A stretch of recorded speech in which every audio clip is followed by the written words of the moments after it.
નમસ્કાર મિત્રો, વેધર ઇન્ફોર્મેશનમાં આપનું સ્વાગત છે અને હું છું પરેશ। ખાસ કરીને આજે વિડીયો દ્વારા આપણે ચર્ચા કરવાની છે કે સમગ્ર ઉનાળો એટલે કે અત્યારે આપણે એપ્રિલ મહિનો ચાલી રહ્યો છે, એપ્રિલ અને મે મહિના દરમિયાન કેટલી ગરમી પડશે, તાપમાન કેટલું ઊંચું જશે, એ સાથે વરસાદના જે રાઉન્ડ આવતા હોય છે જેમાં પ્રી મોન્સૂન એક્ટિવિટી, માવઠાના વરસાદ, આ સંપૂર્ણ જે વાત છે એ આપણે સમજવાની છે। સૌપ્રથમ તો આપણે ગઈકાલે પણ મેં એક વિડીયો મૂકી અને આપણે માહિતી આપી છે। ગઈકાલે મેં અનેક ન્યૂઝ ચેનલની અંદર પણ મારા ઇન્ટરવ્યુની અંદર જણાવ્યું છે કે 8 થી લઈને 13 એપ્રિલ દરમિયાન હીટવેવનો એક મોટો રાઉન્ડ આવશે, જેમાં 43-44 ડિગ્રી, અમુક વિસ્તારની અંદર 45 ડિગ્રી સુધી તાપમાન છે 8 થી 13 એપ્રિલમાં જશે અને 13 થી 16 એપ્રિલમાં રાજ્યની અંદર માવઠાનો વરસાદ પણ જોવા મળશે। આ બંને ઋતુ છે આપણે એપ્રિલ મહિના દરમિયાન જોવા મળશે। જો કે 16 એપ્રિલે માવઠું પૂરું થશે 13 થી 16માં, 16 પછી પાછું જે ફરીથી તાપમાન ઊંચું જશે એમાં ખાસ કરીને એપ્રિલ મહિનાના છેલ્લા 10 દિવસ હશે 21 થી લઈને 30 એપ્રિલના, એમાં ભયંકર ગરમી પડશે અને તાપમાન છે 45 ડિગ્રીને પણ પાર થાય, અમુક વિસ્તારમાં 46 ડિગ્રીને આંબી જાય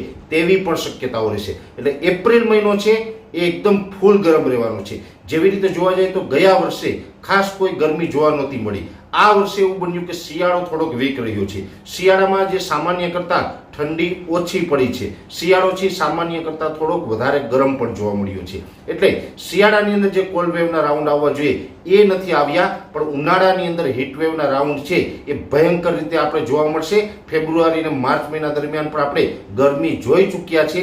એપ્રિલ મહિનામાં પણ હવે જે હીટ વેવના રાઉન્ડ હોય છે એ ચાલુ થવાની તૈયારી છે, જેમાં 8 થી 13 એપ્રિલનો જે રાઉન્ડ છે એમાં પણ ભયાનક ગરમી હશે, તાપમાન ઊંચું જશે। 13 થી 16 એપ્રિલમાં માવઠો અને વરસાદો જોવા મળશે અને એપ્રિલ મહિનાની 21 થી 30 એપ્રિલમાં ફરીથી પાછો એક હીટવેવનો મોટો રાઉન્ડ હશે અને મે મહિનો છે એની અંદર પણ અસમંજસતાવાળો રહેશે। મે મહિનાની અંદર થોડા દિવસ એકદમ ગરમી અને થોડા દિવસ પ્રી મોન્સૂન એક્ટિવિટીના ઝાપટા, જેમાં વરસાદી ઝાપટા પડતા હોય છે કે જેમાં વાવણીના વરસાદ ન થાય પણ જે એક પ્રકારે કહી શકાય ને કે સામાન્ય છૂટાછવાયા ઝાપટાઓ પડતા હોય છે, એવા મે મહિનાની અંદર સમગ્ર મે મહિના દરમિયાન એવું બનતું રહેશે કે 4-5 દિવસ એકદમ ગરમી ને હીટવેવનો રાઉન્ડ જોવા મળે તો 2-3 દિવસ પાછું ઝાપટા પડી જાય અને પ્રી મોન્સૂન જેવો માહોલ સર્જાય, જેને કારણે તાપમાન થોડા દિવસ માટે નીચું આવી જાય। એટલે આ બંને પરિસ્થિતિ છે એ આ વર્ષે આપણે એપ્રિલ અને મે મહિના દરમિયાન જોવા મળશે અને આ વર્ષે મે મહિના દરમિયાન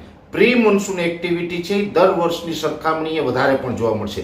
જો કે આ પ્રી મોન્સૂન એક્ટિવિટી વધારે જોવા મળશે એનું પણ મેઇન કારણ છે કે આ વર્ષે આપણે અલ્નીનોની કન્ડિશનમાંથી, આમ જોવા જઈએ તો અલ્નીનો છે એ હવે આપણે ન્યુટ્રલ તરફ છે, પણ અલ્નીનો ન્યુટ્રલ થયા પછી પણ પાછળથી પણ ઘણી વખત 2, 4 કે 6 મહિના સુધી એની અસર રહેતી હોય છે। એમ અત્યારે આપણે અલ્નીનોની અસર છે એને નકારી ન શકાય। અત્યારે આ અલ્નીનોની અસરને કારણે અતિ જે તાપમાન ઊંચું જઈ રહ્યું છે, અતિ હીટવેવ આવી રહી છે, આ તમામ જે અસરો છે અલ્નીનોની જ અસર છે અને આ અસર હેઠળ જે આપણે એપ્રિલ મહિનો તો આપણે ગરમ રહેવાનો છે, પણ મે મહિનો છે એપ્રિલ કરતાં પણ વધારે ગરમ રહેવાનો છે અને ખાસ કરીને મે મહિના દરમિયાન ધૂળના જે વંટોળિયા આવતા હોય છે એ વંટોળિયાઓ છે એ પણ ખૂબ મોટા પ્રમાણમાં જોવા મળે તેવી શક્યતાઓ છે। એટલે ખાસ હવામાનની અંદર છેલ્લા 5 થી 7 વર્ષમાં ક્યારેય તમે અસ્થિરતા ન જોઈ હોય એવી અસ્થિરતા આ વર્ષે 2024ના વર્ષની અંદર એપ્રિલ અને મે મહિના દરમિયાન જોવા મળે તેવી શક્યતાઓ ખાસ રહેલી છે। એટલે દરેક મિત્રોએ આ વસ્તુની નોંધ લેવાની છે।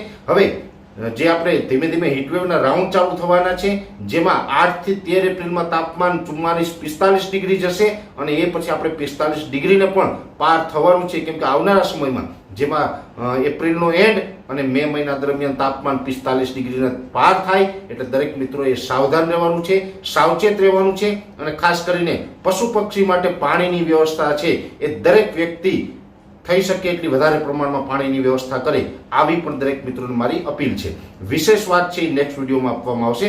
અત્યારે આ વિડીયોની અંદર એટલું જ। અંતમાં દરેક મિત્રોને વિનંતી છે કે વિડીયોને લાઈક આપીને દરેક ગ્રુપમાં શેર કરી દેવો અને જે મિત્રો આપણી ચેનલને સબસ્ક્રાઇબ નથી કરેલી એ મિત્રો ચેનલને સબસ્ક્રાઇબ કરવી। હાલ જે આપશો, ધન્યવાદ।